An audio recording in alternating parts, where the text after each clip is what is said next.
sipag naman ang Tito Tristan ko. Ganon. Uy, don't. Papasok ako sa office.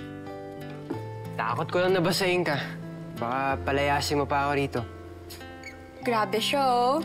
Pero thanks Hindi mo naman kailangan linisin yung car ko. Maliit na bagay. So, para naman may silbi ako dito, di ba?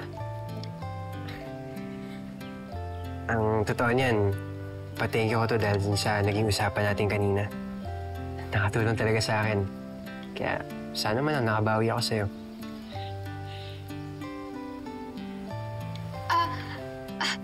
You're welcome. I have to go na din. Sige.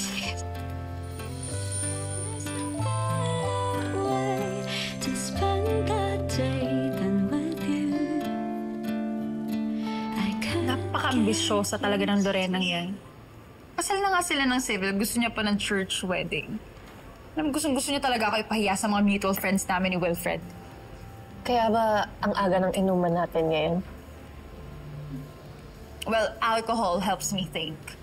And kailangan ko ng maraming ideas dahil na-dead end na ako sa Santiago na yun. Santiago, who? Sino ba tong kulit?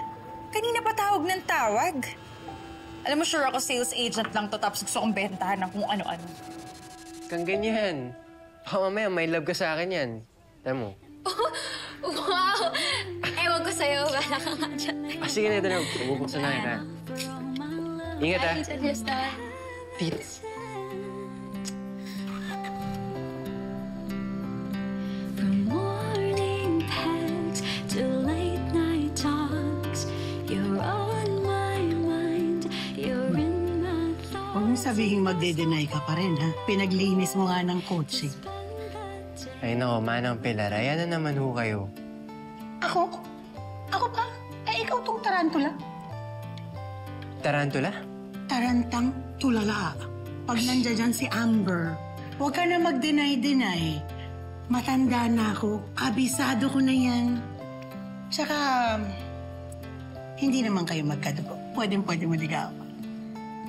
Manang Pilar, tignan niyo naman ho kung gaano kayaman sila Amber. Kaya malabo ho talaga iniisip niyo. Wala akong mabibigay dun. Ang dami mo sinasabi. Huling-huli ka na. Crush mo, type mo.